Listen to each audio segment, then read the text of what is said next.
제가 한 2, 3주 전인 것 같아요. 정확히는 기억이 안 나는데 굉장히 이렇게 고민을 많이 한 일이 있어요. 왜냐하면 꿈 때문에요. 꿈을 꿨는데 제가 굉장히 이렇게 모욕을 당하는 듯한 그런 꿈을 꿨어요. 어떤 꿈이냐면 뭐 정확히 누군지는 모르겠다라고밖에 말씀드릴 수 없습니다.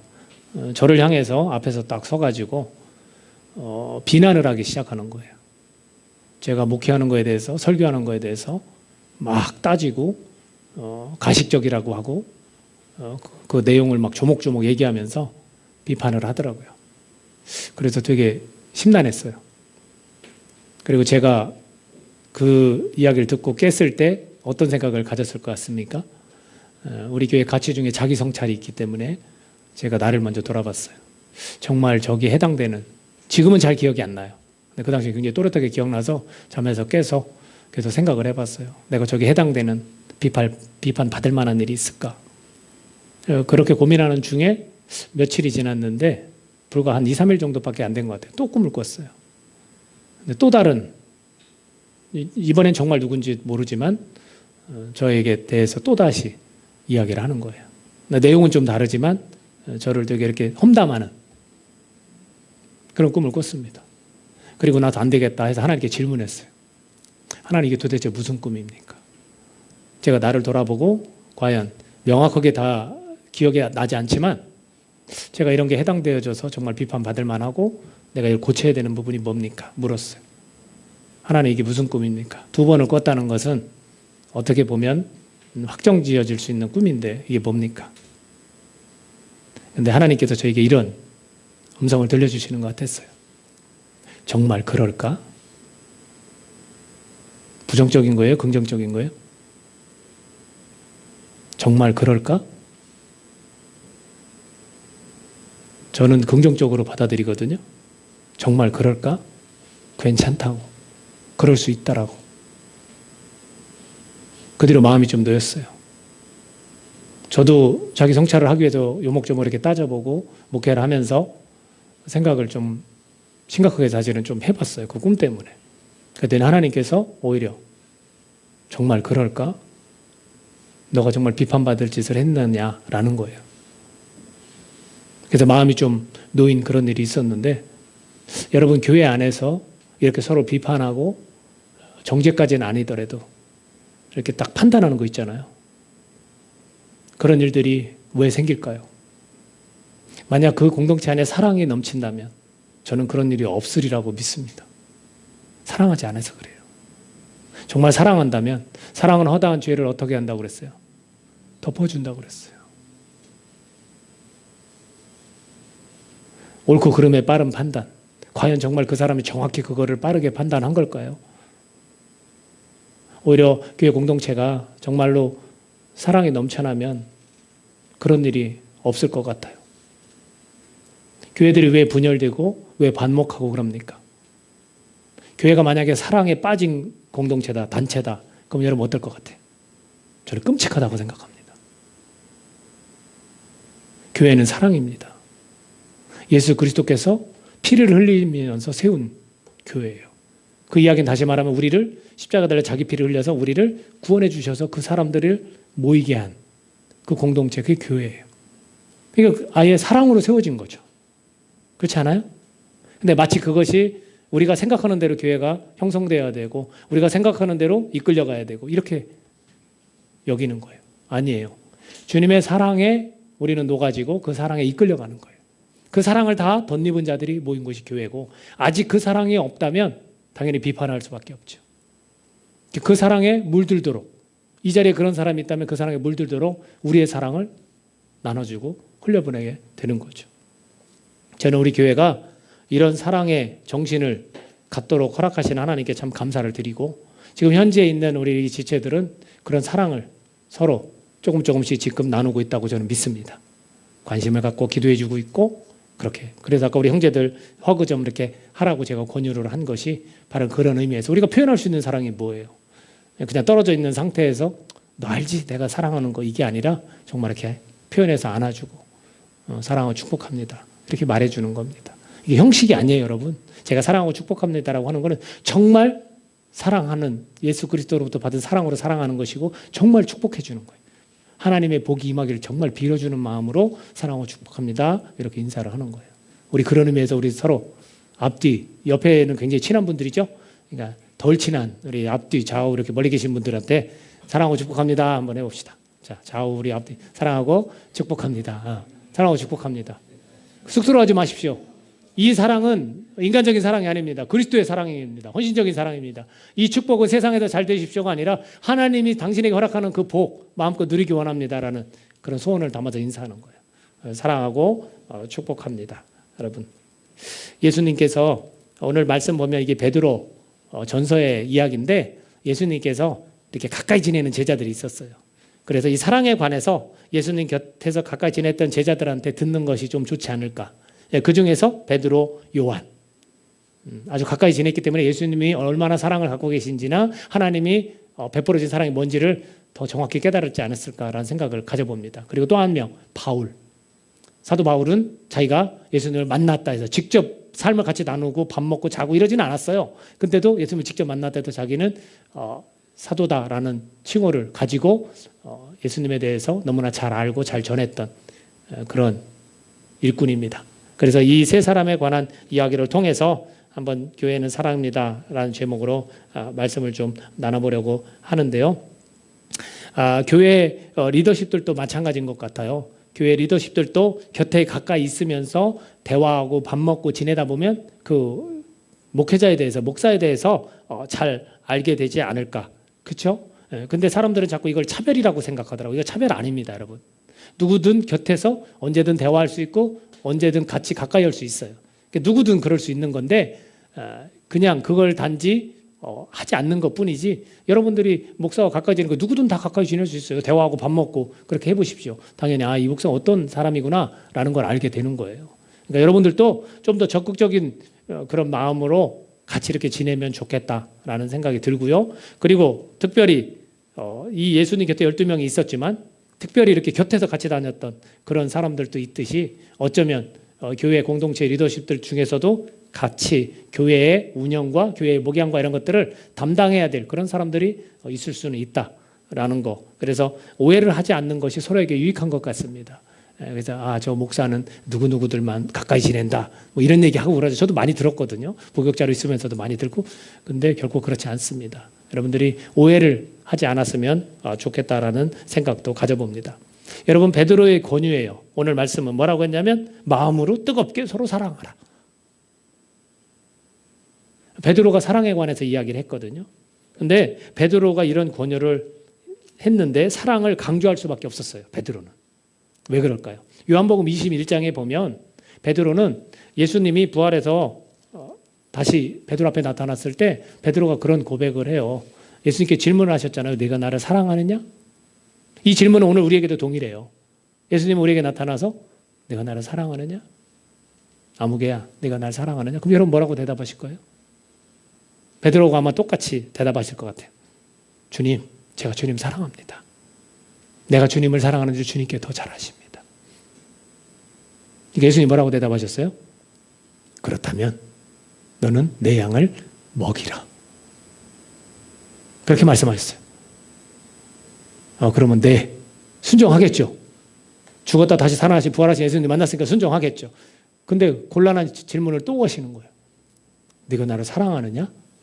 베드로야, 시몬 베드로야, 네가 나를 사랑하느냐? 또 물어요. 그럼 우리는 뭐라고 대답할까요? 귀찮게 왜 자꾸 물어요? 제 마음 아시면서. 이럴 수도 있겠죠. 근데 베드로는 예, 주님 사랑합니다. 주님이 더 잘 아시지 않습니까? 그러니까 뭐라고 예수님이 대답하시냐면 내 양을 치라. 이렇게 말씀하세요. 여기서 끝났으면 얼마나 좋겠습니까? 베드로를 근심하게 만들어요. 다시 질문을 합니다. 야, 베드로, 정말 너 나 사랑해? 세 번째 이렇게 질문을 하시는 거예요. 그러니까 베드로가 이제 근심한다는 표현을 써요. 이제 뭔가 좀 이제 불안해요. 자기 마음이 자꾸 질문하시니까. 예, 주님, 제가 주님 사랑합니다. 주님이 더 잘 아시지 않습니까? 동일하게 대답을 하죠. 예수님께서 뭐라고 말씀하셨나요? 내 양을 먹이라. 또 이렇게 말씀하시는 거예요. 베드로는 주님으로부터 이렇게 1대1로 이 사랑에 관한 이야기, 나 주님 사랑합니다. 그랬더니 주님이 명령을 하신 거죠. 너 나 사랑하면 내 양을 먹여라, 내 양을 치라. 그렇게 말씀하신 거예요. 이런 것 때문에 더 예수님께서 뭘 원하시는지를 더 잘 아는 거예요. 그러니까 오늘 이와 같은 권유를 우리에게 할 수 있는 겁니다. 여러분, 양을 먹이고 양을 치는 게 뭘까요? 베드로가 생계를 책임져야 됩니까? 먹이니까? 아니잖아요. 말씀의 꼴을 잘 먹여라. 진리를 잘 전하라. 이 얘기 아니겠습니까? 그럼 양을 치라는 건 뭘까요? 막대기로 막 이렇게 양을 몰고 하듯이 우리 성도들에게 강압적으로 막 이렇게 해서 이끌어 그런 뜻일까요? 아니겠죠. 목양하고 섬기고 그리고 때로는 올바른 길로 이끌도록 해야 되는 거 아니겠습니까? 그게 사랑이라는 거예요. 제가 만약 목사인데 예수님을 사랑해요. 그럼 제가 어떻게 해야 돼요? 여러분들을 말씀으로 잘 먹여야 돼요. 그리고 여러분들을 잘 이끌어야 돼요. 예수님 앞으로 가십시오. 그리고 여러분을 돌봐야 돼요. 힘들고 어려울 때 하나님을 붙드십시오. 내가 여러분을 위해 기도하고 있으니까 힘내십시오. 그게 맞아요. 그게 제가 주님을 사랑하고 있는 증거라는 거예요. 그러니까 목사를 가지고 그 꿈 얘기를 다시 한번 하자면 판단을 하는 게 아니라 목사는 판단을 하는 게 아니라 진단을 하는 거예요. 여러분의 영적인 상태를 진단해 주는 거예요. 그게 사랑이에요. 근데 그걸 거부한다면 여러분은 거기에서 헤어나가기 어려울 수도 있어요. 그러니까 목사는 이렇게 사랑을 제가 주님을 사랑하는 이렇게 표현하라고 베드로를 통해서 우리에게 들려주시는 거죠. 여러분, 첫 번째로 봐야 될 게 뭐냐면 우리가 나누는 이 사랑은 어떤 사랑이냐면 거듭난 자의 사랑이라는 거예요. 거듭난 자의 사랑. 베드로가 이렇게 권유했잖아요. 서로 마음으로 뜨겁게 서로 사랑하라. 서로 사랑하는 거예요. 일편단심으로 나만 사랑하는 게 아니라 서로 사랑하는 거예요. 그러면서 표현하기를 23절에 가면 이렇게 되어 있어요. 너희가 거듭난 것은 썩어질 씨로 된 것이 아니요 썩지 아니할 씨로 된 것이니 살아있고 항상 있는 하나님의 말씀으로 되었다. 말씀을 듣고 너희는 그걸 믿고 거듭났다는 거예요. 다시 태어났다는 거예요. 그러면서 22절에 뭐라고 했냐면 너희가 진리를 순종함으로 너희 영혼을 깨끗하게 하여. 자, 우리가 그 진리, 예수님께서 말씀하신 거 예수님을 믿으면 우리 죄가 없어진다. 덮어진다. 깨끗해진다. 이거를 우리가 순종으로 받아들이는 거예요. 그러면 너희는 깨끗해졌다는 거예요. 이 깨끗함으로 거짓이 없이 형제를 사랑하게 이르렀으니 마음으로 뜨겁게 서로 사랑하라는 거예요. 우리가 나누는 이 사랑은 뭐냐면 거듭난 자의 사랑이에요, 여러분. 이것을 두 가지로 나눠볼 수 있어요. 하나, 일반적인 사랑과 특별한 사랑. 거듭난 자의 사랑은 특별한 사랑인 거예요. 그렇다면 우리가 일반적인 사랑을 교회에서 하고 있다면 예수님의 말씀을 기억할 필요가 있겠죠. 우리는 서로 좋아하고 통하고 이런 사람을 사랑할 수 있어요. 그렇죠? 근데 누구도 그렇게 한다고 그랬어요? 세리도 그와 같이 하고 죄인들 다 그렇게 한다. 나를 좀 미워하더라도 내가 정말로 내 감정을 상하게 한 사람이라도 우리는 어떻게 해야 돼요? 사랑하라는 거예요. 그게 진짜 사랑이다. 그럼 이 사랑은 일반적인 사랑에 포함될까요? 아니죠. 특별한 사랑이죠. 그게 거듭난 자의 사랑이라는 거예요. 그러면 이거를 이제 역으로 내가 그런 사랑을 하지 못하고 있다. 특별한 사랑을 하지 못하고 있다. 지금 일반적인 사랑만 나는 하고 있는 것 같다. 그럼 뭘 점검하셔야 돼요? 내가 거듭났는지 안 났는지를 점검하셔야 돼요. 베드로는 그걸 얘기하는 거예요. 니네들이 진리, 예수님을 믿고 다시 태어나는 그 진리를 순종함으로 깨끗하게 되었기 때문에 거짓 없이 형제를 사랑할 수 있게 되었다라는 거예요. 우리 못하는 자들이 아니라 거듭난 자는 할 수 있는 거라는 거예요. 그러니까 서로 뜨겁게 마음으로 사랑하라. 이렇게 권해주는 거예요. 그 다음에 말씀으로 니네는 거듭났다. 말씀으로 태어났다. 말씀은 변함이 없다. 그러니까 너가 거듭난 것, 새로 태어난 것은 확실한 거다. 의심하지 말라. 이렇게 얘기를 하시는 거예요. 근데도 불구하고 내가 일반적인 사랑만 하고 있어, 교회 내가. 그러면 자기 자신을 점검해야 되죠. 우리는 어떤 존재입니까? 교회는 특별한 사랑을 나누는 곳이에요. 그러니까 서로 좀 불편하고 잘 안 통한다 하더라도 우리는 일반적인 사랑이 아닌 특별한 사랑으로 서로 대하는 사람들이라는 거죠. 왜? 나 다시 태어났기 때문에. 나는 세상에서 말하는 그런 사랑하는 사람이 아니라 조건적인 사랑을 하는 사람이 아니라 나를 무조건적으로 사랑해 주신 그 주님처럼 나도 그냥 품고 가는 거예요. 그러니까 반목도 없고 분열도 없는 겁니다, 여러분. 자기 다시 태어난 거에 대해서 모르는 사람이 수두룩하다라는 거예요. 아직 일반적인 사랑에 세리와 죄인들처럼 일반적인 사랑에 머물러 있는 사람이 너무나 많다는 겁니다. 두 번째는 뭐냐면 우리에게 주어진 사랑은 새 계명이에요. 교회가 왜 사랑인지 아십니까? 우리에게 새 계명이 주어졌어요. 그것을 우리가 기억할 필요가 있습니다. 요한이 요한복음에서 이야기했어요. 요한복음 15장에 보면 이 이야기가 남아 있습니다. 한번 찾아보겠습니다. 요한복음 15장 9절에서 10절까지 먼저 보겠습니다. 요한복음 15장 9절에서 12절. 자, 우리 한 목소리로 같이 읽어보겠습니다. 요한복음 15장 9절에서 12절입니다. 시작. 아버지께서 나를 사랑하신 것 같이 나도 너희를 사랑하였으니 나의 사랑 안에 거하라. 내가 아버지의 계명을 지켜 그의 사랑 안에 거하는 것 같이 너희도 내 계명을 지키면 내 사랑 안에 거하리라. 내가 이것을 너희에게 이름은 내 기쁨이 너희 안에 있어 너희 기쁨을 충만하게 하려 함이라. 내 계명은 곧 내가 너희를 사랑한 것 같이 너희도 서로 사랑하라 하는 이것이니라. 이게 계명이거든요. 이게 계명. 이게 계명인데 이 계명을 조금 살펴보면 재밌어요. 아버지께서 나를 사랑하신 것 같이 나도 너희를 사랑하였으니 나의 사랑 안에 거하라. 이런 표현을 쓰셨거든요. 그러니까 예수님이 아버지를 먼저 사랑한 거예요. 아버지가 예수님을 사랑한 거예요. 아버지가 예수님을 사랑한 거예요. 그래서 아버지가 사랑했기 때문에 나도 너희를 사랑하는 거예요. 아버지가 예수님께 사랑을 주셨기 때문에 예수님도 지금 제자들을 사랑하는 거예요. 그리고 나서 내가 아버지의 계명을 지켜. 그게 뭐예요? 아버지가 예수님을 사랑한 게 뭐라고요? 계명이에요. 그리고 그의 사랑 안에 거하는 것 같이 그 계명을 지켰더니 하나님이 예수님을 사랑한 그 사랑에 거하게 됐다는 거예요. 자기 자신 예수님이. 그리고 나서 너희도 내 계명을 지키면 내 사랑 안에 거하리라. 그러면 여기서 말한 예수님의 계명은 누구예요? 예수님이 제자들을 사랑한 거. 이게 계명이에요. 이해되세요? 하나님이 먼저 예수님을 사랑하고 예수님이 먼저 우리를 사랑했고 하나님이 먼저 예수님을 사랑했기 때문에 예수님이 그 사랑 받아서 제자들을 사랑했다. 이렇게. 이게 계명이다. 그러니 너희들도 내가 하나님 안에 사랑 안에 거하게 되더라.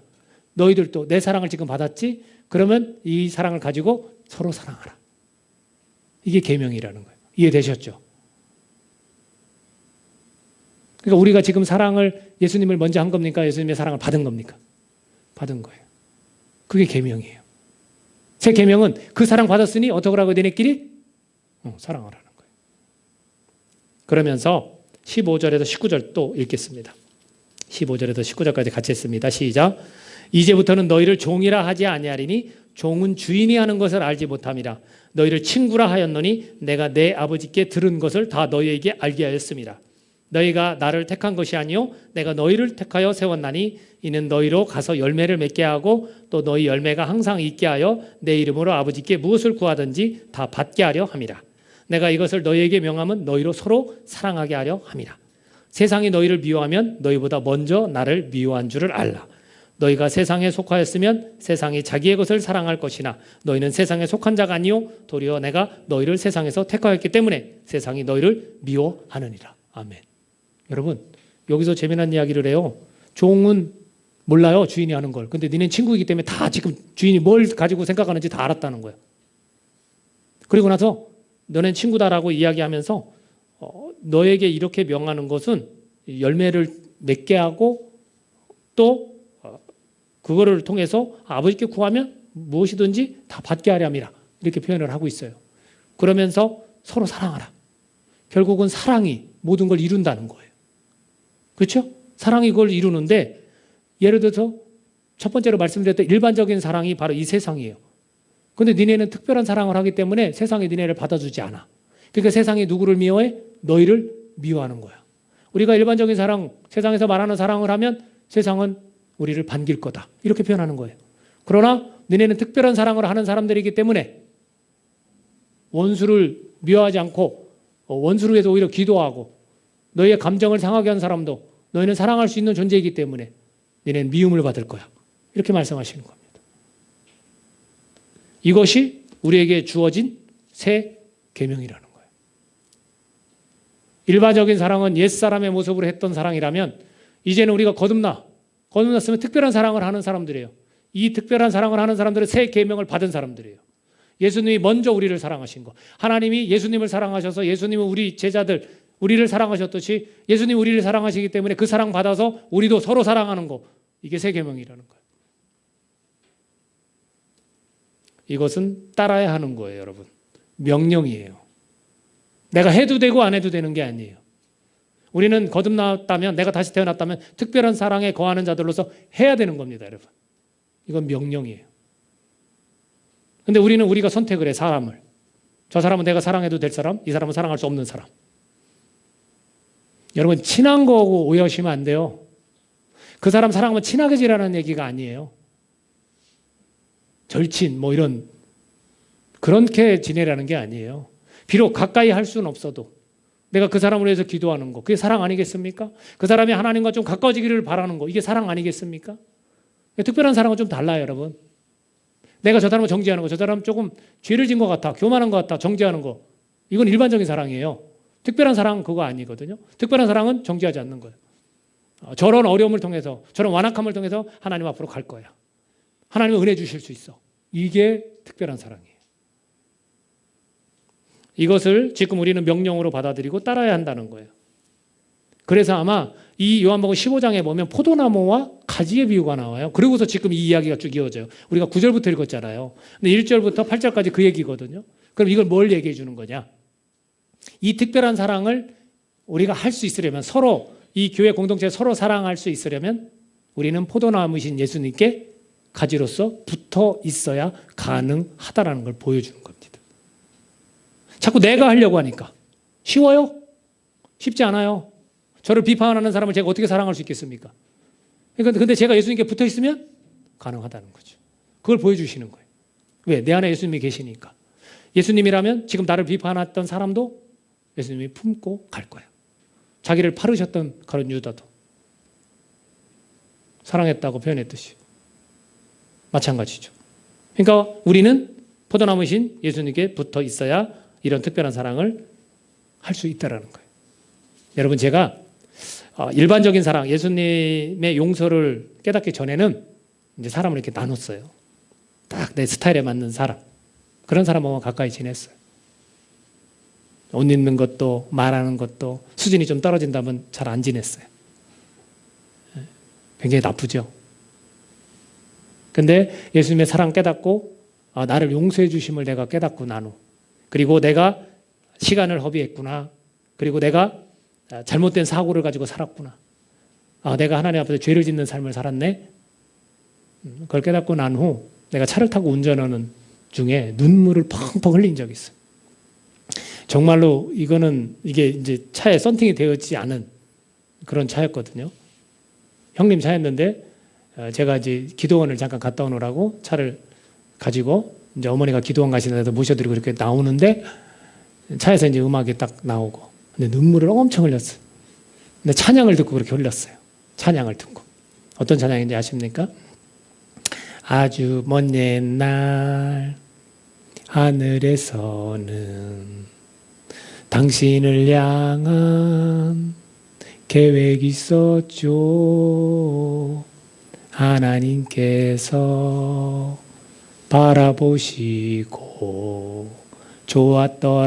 좋았더라고 말씀하셨네. 그 다음 가사가 뭐죠? 이 세상 그 무엇보다 귀하게 나의 손으로 창조하였노라. 내가 너로 인하여 기뻐하노라. 그 다음 내가 너를 사랑하노라. 후렴구 사랑해요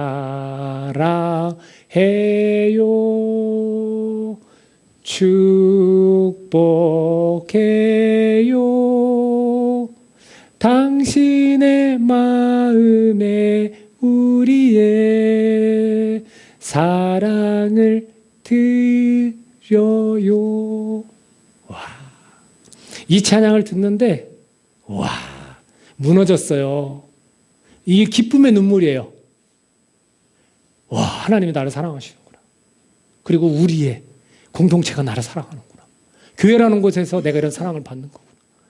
와, 여기에 무너져가지고 운전하는데 막 눈물 훔쳐가면서 상대도 다 봤을 거예요. 막 진짜 이거는 멈추지가 않는 거예요. 너무 기뻐서.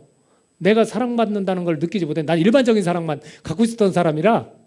근데 이 찬양 하나에 녹아지는데, 그러면 제가 그 사랑을 그 순간 깨달은 거예요? 아직도 모르는 거예요? 깨달았을 거 아닙니까? 그럼 눈물 흘렸는데 못 깨달을 리가 없죠. 그 뒤로 사람들이 다 받아지는 거예요. 사람들이 다 받아줘요. 그리고 제가 교회에 왔어요. 근데 약간의 실망이 들더라고요. 그냥 겉으로만 인사하고 그냥 사랑하는 것처럼만 보이는 게 너무 안타까웠어요. 그래서 말씀을 하나 주신 게 요한일서 3장 18절. 자녀들아, 너희가 말과 혀로만 사랑하지 말고 오직 행함과 진실함으로 하자. 그게 빠져있더라고요. 말과 혀로는 정말 잘하더라고요. 그럼 말로 했으면 어떻게 해야 돼요? 행함과 진실함으로 이 특별한 사랑을 해야죠. 용서 못할 사람이 어디 있습니까? 나 같은 놈도 용서해 줬는데. 나 같은 놈도 그렇게 오래전에 내 손으로 만들고 창조했다고, 내가 너를 사랑한다고 그 찬양 하나 차 안에서 그렇게 은혜를 주시는데 내가 용서 못할 사람이 누가 있어요? 우리는 거듭난 자로서 특별한 사랑을 나누는 그런 사람들이라는 거. 그걸 꼭 기억하시기를 바랍니다. 세 번째는 뭐냐면, 왜 교회는 사랑이냐면 우리가 하는 사랑은 가장 큰 거예요. 가장 큰 겁니다, 여러분. 이제 바울의 이야기를 좀 들을 필요가 있어요. 베드로 얘기 처음 들었죠? 그 다음에 요한 이야기 들었죠? 이번 사도 바울의 이야기를 좀 들을 필요가 있습니다. 고린도전서는 고린도 교회를 향한 메시지예요. 사도 바울이 의미심장한 메시지를 탁 던집니다. 고린도 교회 13장, 고린도전서 13장을 사랑장이라고 그래요. 왜 사랑장이라고 하느냐면 그 고린도 교회가 은사 위주의 교회였어요. 하나님으로부터 은혜를 받아가지고 은사를 마음껏 활용하고 아주 엄청나게 그런 놀라운 일들이 나타나는. 근데 삐뚤어졌어요. 거기에 치중하다 보니까 이제 은사를 잘 발휘하는 사람을 우러러보게 됐어요. 그래서 능력을 더 많이 행하는 사람을 따르게 됐어요. 그래서 누구파, 베드로파, 또 아볼로파, 바울파, 이게 웬 말이냐? 이렇게 다니는 거예요. 이 사람이 하나님 말씀을 받은 자로서 더 많은 능력을 행한다. 은사 위주의 교회로 가고 있는 거예요. 거기에 딱 사랑을 던져요. 그게 이제 13장이에요. 그러면서 뭐라고 표현하냐면 제가 찾아서 잠깐 읽어드리겠습니다. 1절부터 내가 사람의 방언과 천사의 말을 할지라도 사랑이 없으면 소리나는 구리와 울리는 꽹과리가 되고, 내가 예언하는 능력이 있어 모든 비밀과 모든 지식을 알고 또 산을 옮길 만한 모든 믿음이 있을지라도 사랑이 없어 내가 아무것도 아니요. 이 은사요, 방언 은사, 천사의 말을 하고 예언 은사, 예언의 능력, 비밀과 모든 지식을 알고 지식의 은사, 믿음의 은사, 이런 것들을 다 가지고 있어도 사랑이 없으면 아무 소용이 없다라는 것을 보여주고 있어요. 내가 내게 있는 모든 것으로 구제하고 또 내 몸을 불사르게 내줄지라도 사랑이 없으면 내게 아무 유익이 없느니라. 이렇게 사랑의 메시지를 딱 건이 던집니다. 그리고 그 뒤에 쭉 설명을 하죠.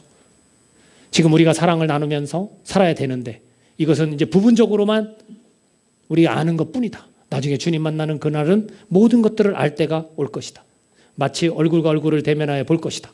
지금은 내가 부분적으로 아나 그때는 주께서 나를 아신 것 같이 내가 온전히 알리라. 아무리 은사를 많이 행해도 우리가 다 아는 것이 아니다.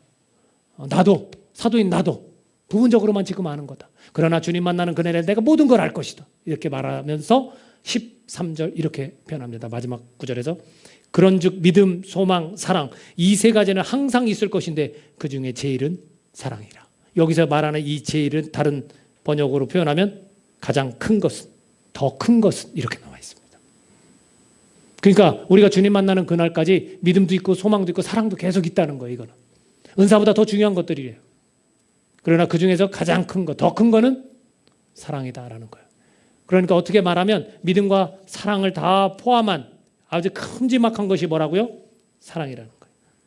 바울이 이런 고린도 공동체에 던진 이 메시지입니다. 영적 분위기가 은사 위주의 교회였다라는 거. 여러분, 왜 교회가 사랑입니까? 우리에게는 제일이기 때문에, 사랑이 정말 더 큰 거기 때문에 우리가 이 말씀을 기억하면서 다른 걸 찾지 마세요. 교회가 사랑이 빠지면 어떻게 되겠습니까? 우리는 정말 이 거듭난 자로서 우리는 특별한 사랑을 가진 자들이에요. 그리고 예수님께 꼭 붙어 있어야만 그런 사랑들을, 그리고 우리가 그 사랑 분명히 받았고 행함과 진실함으로 우리가 그걸 해야 돼요. 그리고 교회 안에서 이 사랑이 가장 큰 거예요. 다른 거 생각하지 마세요. 다른 형식이 뭐 중요하고 뭐 운영되어지는 게 뭐 중요합니까? 이 가장 큰 거, 가장 제일 이 사랑을 우리가 꼭 품고 서로 사랑하려고 해야 되는 거예요. 이것이 새 계명 아니겠습니까? 저와 여러분이 이 교회가 이러한 모습으로 간다면 세상 사람들이 하나님의 살아계심을 본다고 그랬어요. 그렇지 않습니까? 하나님이 어떻게 증명되겠습니까? 저 사람들 어떻게 저렇게 사랑을 하면서 살지? 마음으로 뜨겁게 서로 어떻게 저렇게 사랑하지? 왜? 우리에겐 가장 큰 사랑이 있기 때문에. 하나님이 우리에게 허락하신 그 가장 큰 사랑이 있기 때문에 그렇습니다. 오늘 우리 교회에도 사도 바울이 살아있다면 우리에게 그런 메시지를 던진 것 같아요. 은혜와 영광교회. 너네들 믿음이 중요하고 소망도 중요하다. 그러나 가장 큰 것인 사랑을 이루어라. 그렇게 말해 주지 않겠습니까? 저는 우리 교회가 사랑을 그리는 은혜와 영광교회이잖아요. 아는 집사님이 그 이름을 지어주셨잖아요. 저를 보면 그게 생각난다고 해서. 사랑이 표현되고 사랑이 그려지는, 세상 가운데 사랑으로 수를 넣는 그런 교회예요. 여러분 다시 한번 인사해 볼까요? 이제 축복합니다 말고 사랑합니다라만 한번 인사해 봅시다. 가장 큰 것인 사랑으로 인사를 한번 해보도록 하겠습니다. 사랑합니다. 네, 사랑합니다. 여러분 교회는 사랑이에요. 그렇죠? 사랑 빠지면 뭐라고요? 안고 없는 찐빵, 고무줄 없는 빤스, 페달 없는 자전거. 우리 몽골 선교사님이 수요일날 그 얘기해 주시고 갔잖아요. 사랑 없는 아주 적절하네요. 그죠? 고맙다고 인사를 드려야겠어요. 우리 지엔지 공동체가 사랑이 넘치는 공동체이죠? 머리가 예수님이기 때문에 그 사랑 우리가 다 받은 사람들이에요. 가장 큰 사랑을 이루는 저와 여러분이 되기를 예수님의 이름으로 축복합니다. 기도하겠습니다. 이 시간 우리 기도할 때 교회는 정말 사랑인 것 같아요. 내 안에 사랑이 없다면 다시 한번 점검해 봅시다. 내가 새로 태어난 사람임에도 불구하고 나를 기분 상하게 한다고, 또 내 생각에 맞지 않는다고 자꾸 정죄하거나 비판하는 일은 없는지. 내가 받은 사랑이 어떤 사랑인데요. 정말 특별한 사랑. 새 계명을 우리에게 주셨어요. 옛 계명은 눈에는 눈, 이에는 이였어요. 그건 일반적인 사랑에 속해요. 그러나 이제는 율법이 완성됐습니다. 예수 그리스도를 통해서 완성됐어요. 그분이 우리에게 남기고 간 새 계명, 서로 사랑하라는 거예요. 예수님이 우리를 먼저 사랑하셨으니 우리가 서로 사랑하는 것이 마땅합니다. 계명은 지키는 겁니다. 말과 혀로만 하는 것이 아니죠. 우리가 행함과 진실함으로 서로 사랑할 수 있는 그런 공동체라는 거. 하나님이 디자인하신 거예요. 이거는 우리가 정하는 게 아닙니다. 그리고 사랑이 정말 가장 큰 거예요. 더 큰 거고 제일입니다. 우리가 사랑을 놓치지 않고 이 공동체 안에 그 사랑이 흘러 넘치는 아름다운 그런 은혜가 있기를 간절히 소원합니다. 성령님 의지하면서 내 안에 허락하신 그 특별한 사랑을 기억하시면서 함께 기도하는 시간을 갖도록 하겠습니다.